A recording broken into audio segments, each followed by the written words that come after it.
For the one or two of you I haven't met yet, my name is Paul Barrett. I'm the Dean of the College of Business and Economics here at Longwood University, one of the best business schools in America, about to get better. I welcome you to the first of our executive residence programs tonight, and we are fortunate. We have a highly regarded president from one of America's great consumer businesses with us this evening. She is an authentic leader who recognizes one of the most important tenets of leadership. Organizations are people. People and the culture of trust and cooperation they operate within determines the effectiveness of the organization. It's really just that simple. But of course, as our speaker will elaborate on, people are not so simple. We all have strengths and challenges. And often it is the challenges that we focus on, limiting our ability to reach our individual and our common goals. But perhaps progress and goal achievement emerges from a focus on strengths. With life experiences that are aligned with this wisdom, our speaker this evening will talk to us about how to focus on our personal strengths and to encourage others to do the same. I thank our speaker in advance for sharing her story with us this evening. But before our speaker is introduced, I'd like to recognize our financial sponsors for tonight's program. Would you please stand? From Barrett Capital Management, we have the CEO, David Barrett.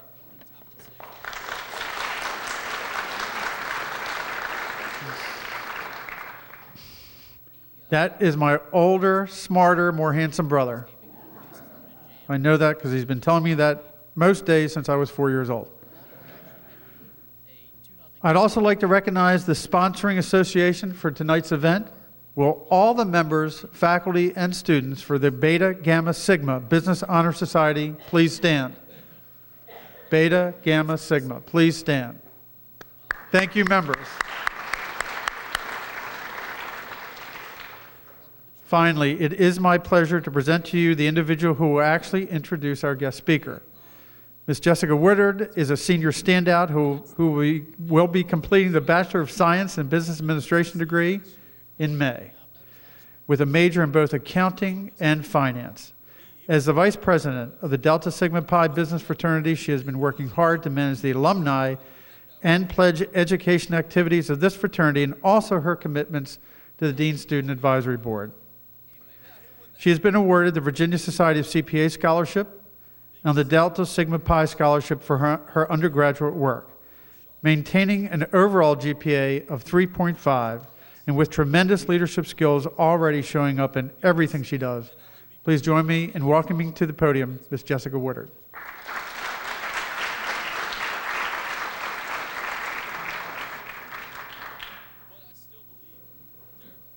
All right, tonight's executive in residence is Ms. Anne Marie Campbell. She's the president of the Southern Division of the Home Depot. She is responsible for the sales and operations of more than 686 stores. She joined the Home Depot as a cashier and since then has held many positions, including store manager, district manager, and regional vice president. Before joining the Home Depot, Anne Marie, a native of Jamaica, earned her bachelor's degree in philosophy and a master's degree in business administration at Georgia State University. She is also a member of Beta Gamma Sigma, the International Business Honors Society. Anne Marie currently serves on several advisory boards, including one for her alma mater, the Robinson College of Business at Georgia State University. Numerous organizations have recognized her excellence in leadership and that she's a role model of career achievement. Please join me in welcoming Ms. Anne Marie Campbell as she shares her insights about leading with your strengths.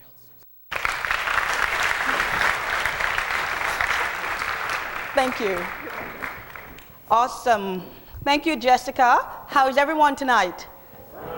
I'm amazed that this college could get so many students here at 7:15. This is unbelievable. Fantastic. Well, what I thought I would do tonight is truly, first of all, kind of talk a little bit about what I did today, talk a little bit about my career at Home Depot. As Jessica mentioned, you say 29 years. When you look at me, remember I started in the womb, so I'm 28 years old. So don't date me. And then really talk a little bit about my leadership life lessons and how I try to learn along the way. But it really certainly is an honor to be here tonight for a university of like Longwood that has just such a storied history and past. You have a tremendous faculty here today, and it was, just an honor being a part of the events today. Just think about how my day started. I had breakfast with the president and the dean, of course, which was fantastic. I left and I had, the administrative staff of, the business school. And I thank the Abby, I thank Melinda, Benny, I saw Charles and Bill. And we had like an hour of sharing where they talked a little bit about their thoughts and ideas for the future of the business school. And I kind of shared some of the things that we're seeing within our business. And then, oh my gosh, Cassie gave me a fabulous tour of the campus. She was absolutely amazing. Then had lunch with, honor students, which was fantastic. Went to an OB class, and I'm like, oh wow. And the cap of the event, truly for me, was going to the Motown Museum and really being a part of history. And it was both an honor and a humbling experience for me when you think about the courage and leadership that was displayed in your town, your city, right here on campus, that allows me to be at this podium tonight. So an absolutely fantastic day, and I want to thank everyone who was involved and all the students that were so accommodating and allow me to be a part of this. So let me start by talking a little bit more about your mission, the mission of your university. So what's important when you think about the mission and values of your university? So I read that you're all about, this vision is all about transforming the men and women that sit here today into citizen leaders.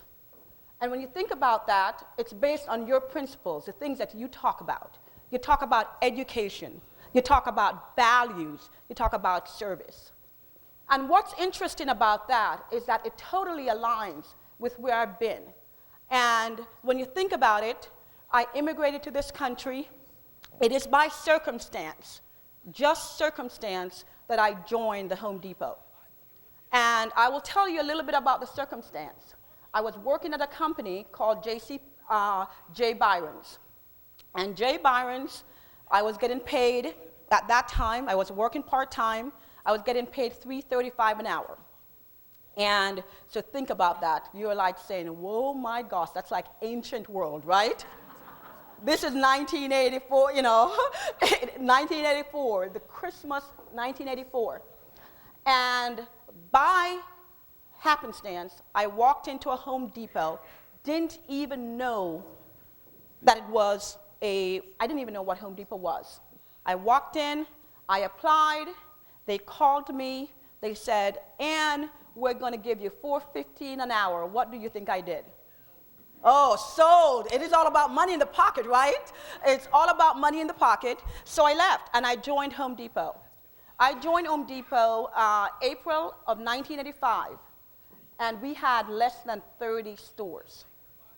We're a company now of over 2,200 stores that operates not only in Mexico. We are a North American company, of course, but Mexico and also Canada. But I joined just to have a job, never thinking that Home Depot would be my career. The reason why that's important, and to give you a little bit of perspective, when I started school, I started as a pre-med major. And when I talk about, leading with your strengths and doing what you love, I absolutely hated it. Absolutely hated it. And truly, it was something I was doing for my mom, right? She wanted me to be a doctor. I was good in the sciences, and guess what? That was the right path for you. But I hated it. And I got into retail within Home Depot, and because we had 30 stores, it was no structure, it was, learn on the fly. It was energizing, engaging, and I was just having fun. And to give you some subtext of why it was so much fun for me, my grandmother in Jamaica operated a retail store. And so I was in retail before.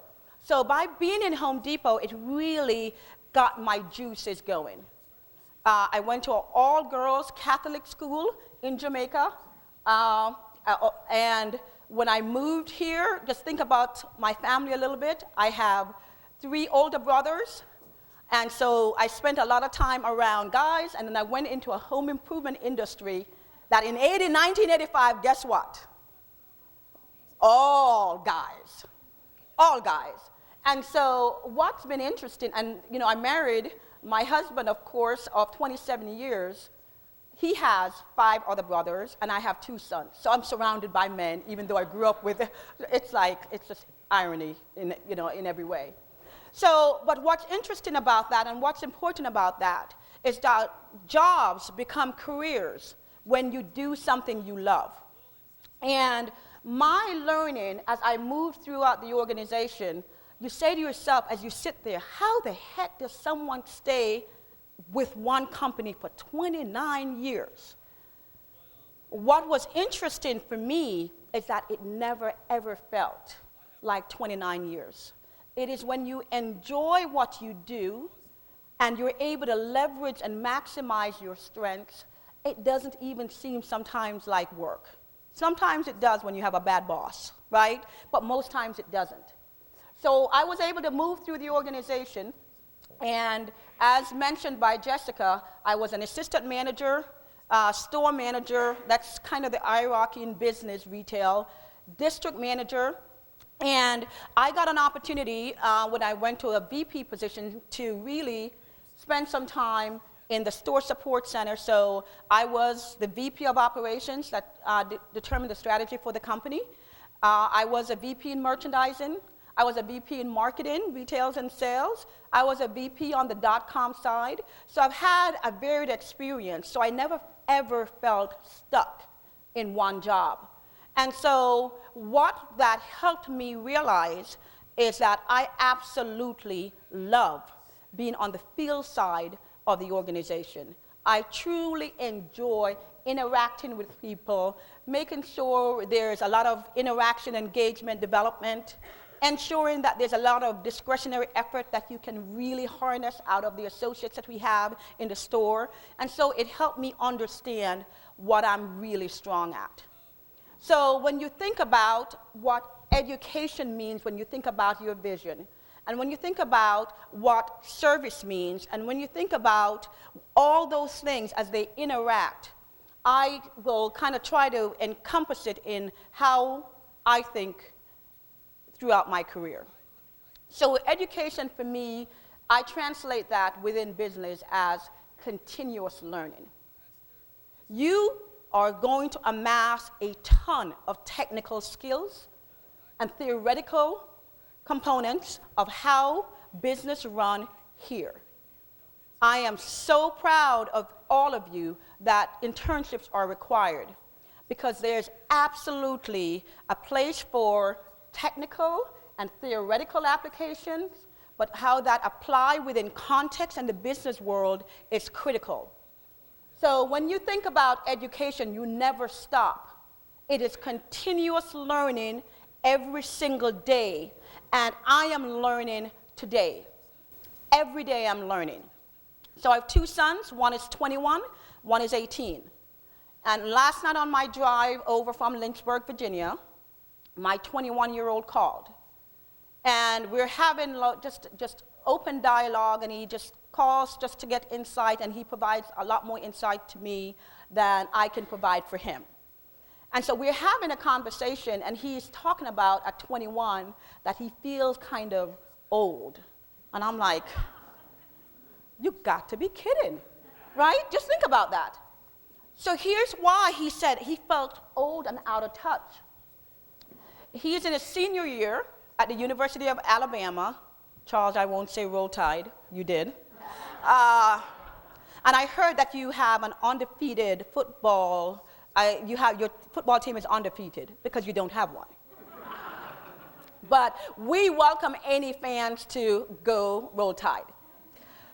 So in any event, so when he called me last night, he kind of said, you know, he felt old. And I'm really kind of, what the heck is happening? So I said, Ryan, you know, what happened? So he talked about he's doing an entrepreneurial class. And he's doing 5 courses this semester for his senior year because a couple of courses he wanted, one of them only got offered in fall, 2 of them only got offered in fall. So he does 5 this semester and 2 next semester. So he is taxed like no tomorrow. But in any event, during the conversation, he started talking about the entrepreneurial class. And he said that in the class, the teacher brought in kids between 5 years old and 8 years old, right?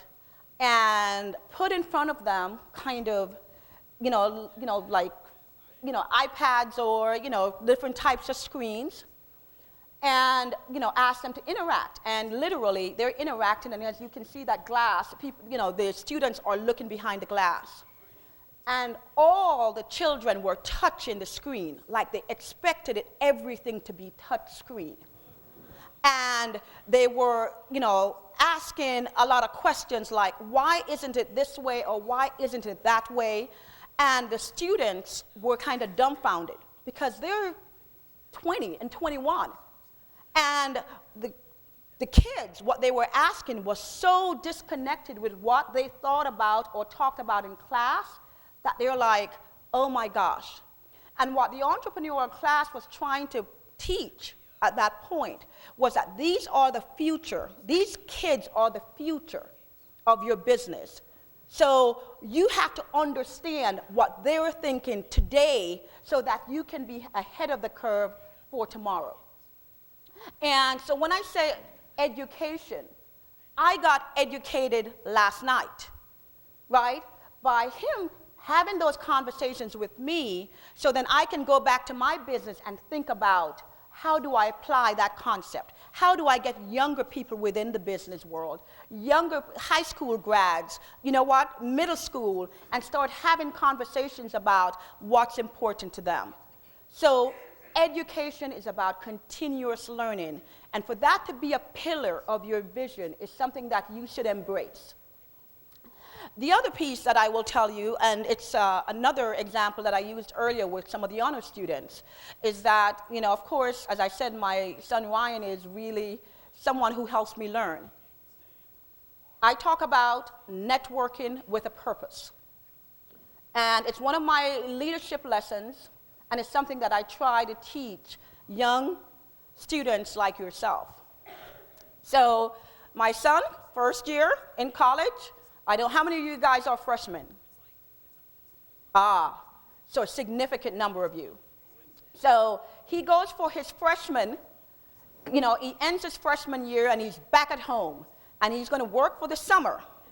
And he had previously worked for Best Buy and they rehired him for the summer. And of course, I am glad that they did. And so we're having a conversation and I said to Ryan, there's an open intern at the Chamber of Commerce. And this is in Cobb County, Georgia. And he says, oh, exciting. And I said, it's unpaid. I'm not doing that.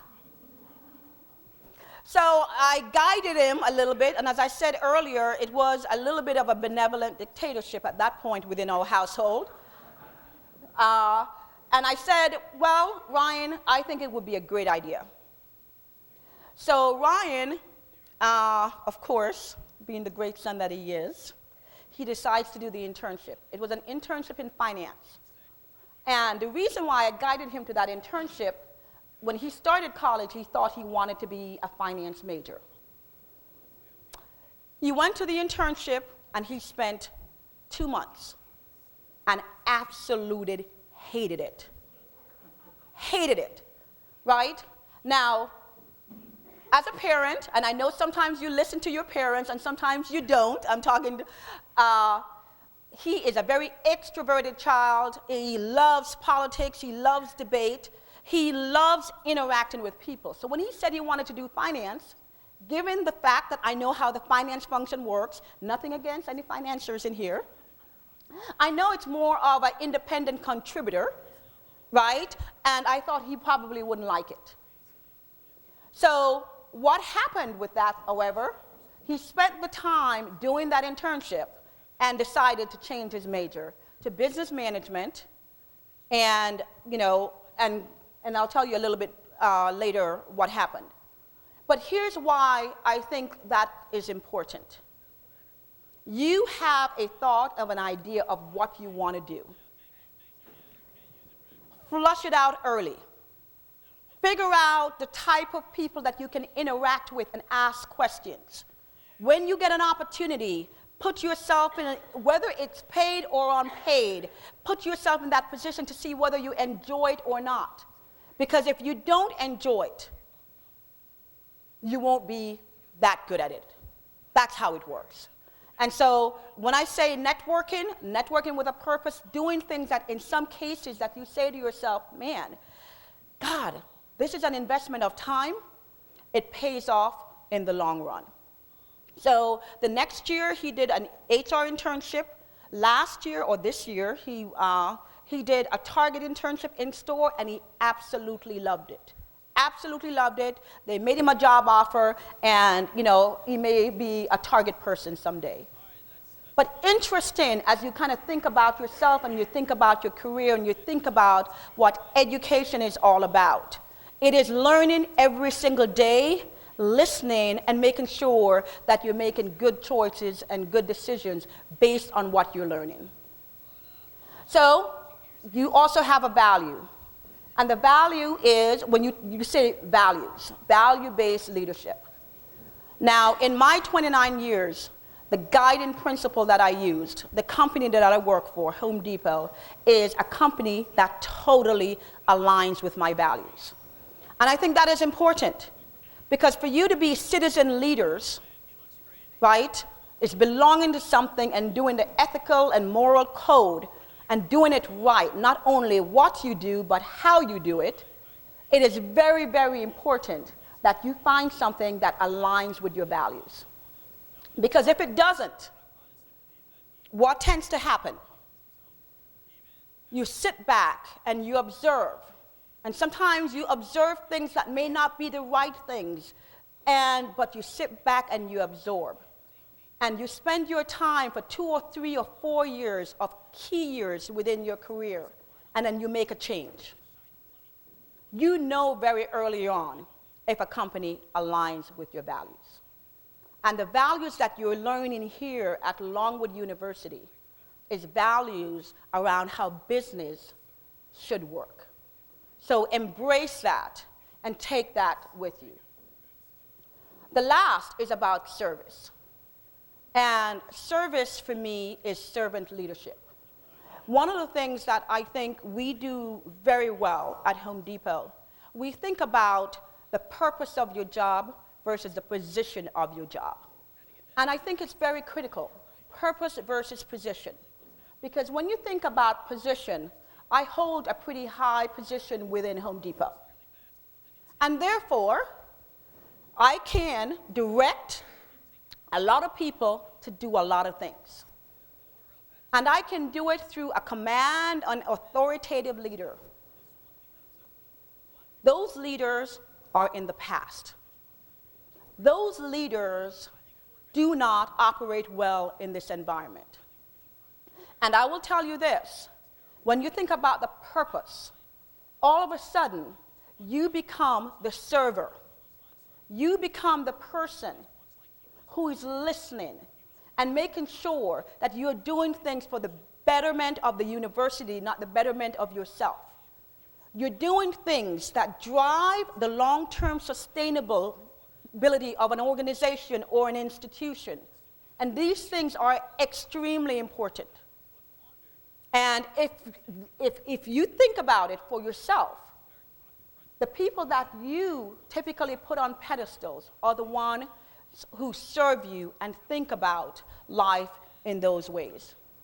So I say to you, right, the 3 pillars of your vision and that intersection point that says when you do all those things and they overlap and you become a citizen leader, the things that you're learning, you're going to see has full application in the business world. So, I will tell you a couple other things, is my leadership life lessons. And as I said, with my 29 years with the company, I was fortunate enough to move through the organization. I don't think, to be honest, that I was better than anyone else. I think sometimes, a lot of people work hard. Sometimes it's hard work and maximizing and taking advantage of opportunities. And so my first leadership life lesson is this, is confidence is key. And why would I say confidence is key? I see many times students who they go for their first interview, or even people who have been in the business world a lot, say to themselves, oh my gosh, they applied for a particular job and they're like, I am not going to get that job. I know I'm not going to get it. And they talk themselves out of it. And what we call in the business world, they defeat themselves, right? They start out from the back, with a bogey, if you play golf, right? And then they have to try to talk themselves up. Confidence is key. If you apply for the job, know what you're good at, know what you bring to the table, and talk about those things. Paul talked about it earlier. Don't talk about the negatives. Don't talk about what you don't have. Talk about what you do have. And so I'll tell you how I learned this lesson, and probably why I'm here in this position within the Home Depot today. We're having what we call a store walk, where if you walk into any retail store, and if you work for retail or around retail, you have executives and people walk in and they're doing their checks, right, and so forth. And typically you know who that executive is because they're in the middle and there's so many people surrounding them, right? And so early in my career, didn't know what I should not know. One of the executives walked in, did not know that it was an executive. Very early in my career, it was then a job, not a career. And there's a group of people. But I was very curious. I'm like, why is all these people around this person? So I walked up. Just something as simple as that. I walked up, and of course, his name was Lynn Martineau. And Lynn is having a conversation, and he asked a question of the group. Don't even know what question it was. No one answered. Everyone was nervous. And I raised my hand. Didn't know what to be nervous about. Didn't even know that he was a top executive. And I answered the question. Years later, Lynn Martineau told me the story that when I answered that question, he left that store and asked, who is she? And he put me on the radar. So when I say confidence is key, when I say put yourself in positions to take and grasp opportunity, I am a living proof of that. Because by gosh, within that group, there were people who were so much brighter and more knowledgeable than I was. But I was confident enough, right, not to worry about it. And raised my hand. So, the second one, I would say, was a leadership lesson of mine, is that leadership is all about action. Leadership is all about action. Things are going to happen for you. Some of the things are going to be good. Some of the things are going to be bad. Some of the things is going to be so-so. But you got to grasp and hold on to your career and hold on to your future. You are responsible for steering your future in the direction you want it to go. There are going to be misses. There are going to be pluses and minuses. There's going to be a lot of things that happen. But the one thing that is sure is that you are the master of your destiny, no matter what it is. And how you take that steering wheel and how you go around the curves or the potholes or the speed bump, how you navigate those things will really ensure the success that you have or the challenges that you may face. But there are all going to be challenges within your career, And so you steer and steer it well. The third, and I talked about this already, is networking with a purpose. I will tell you today, and it's one thing I tell both my sons. My older one is 21, my younger one is 18.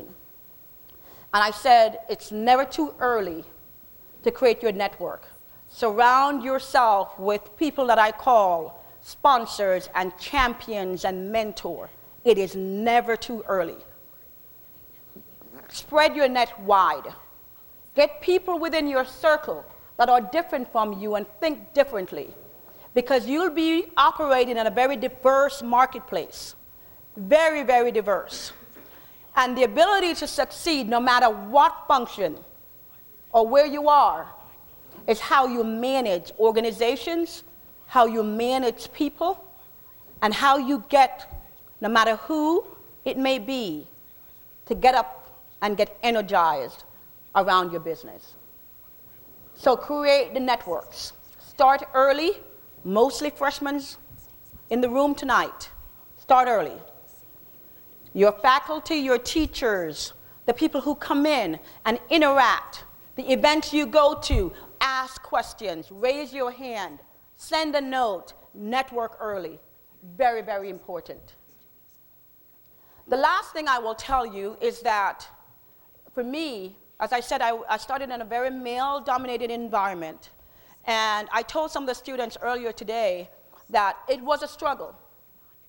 I consider, I am a double minority in an environment that was mostly white males when I started.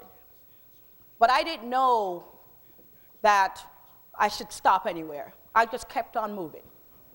I kept on moving, and because I thought that you have to be a catalyst for change. And they say you need to be the change you want to see is a philosophy of something that I embrace. The world is changing every day. One thing is guaranteed, is that change will happen.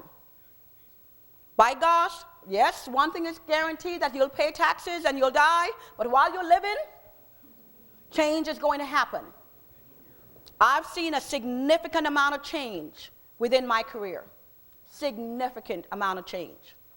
And I will tell you that the way you get through change is by embracing it.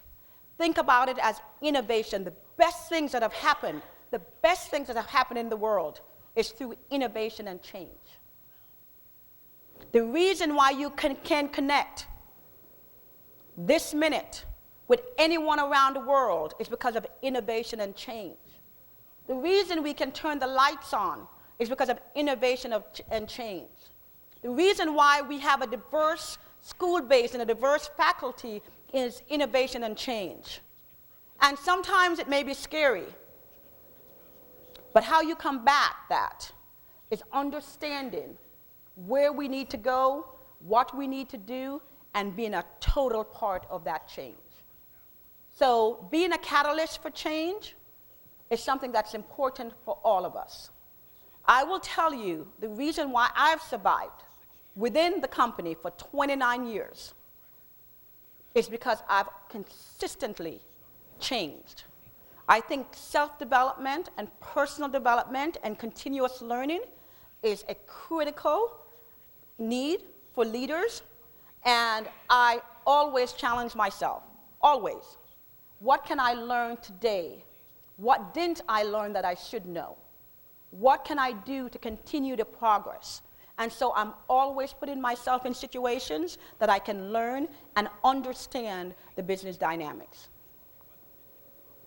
So, as students, I want to make sure I leave some time. I will leave you with two quotes that I absolutely love. And given the history of the university, I think these are very, very appropriate. And so the first one is by Margaret Mead. And it says, "Never doubt that a small group of thoughtful, committed citizens can change the world. Indeed, it is the only thing that ever has."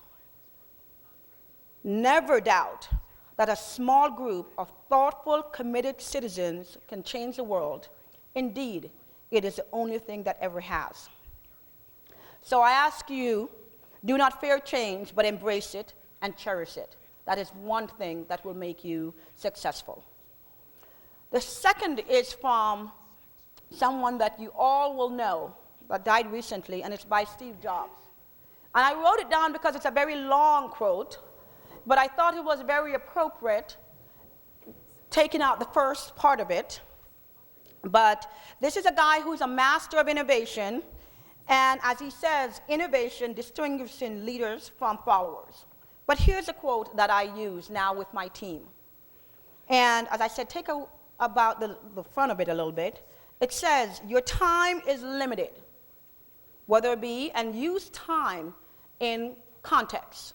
Your time is limited at the university. Your time is going to be limited at somewhere else. But it says your time is limited, so don't waste it. Live in someone else's life. Don't be trapped by dogma, which is living the result of others' thinking. Don't let the noise of other opinions drown out your inner voice. And most importantly, have the courage to follow your heart, as your heart already knows who you truly want to be. So, I leave you with this. Absolutely do what you love. Find your path. Give it all that you can, and enjoy every single minute of your life. Thank you so much.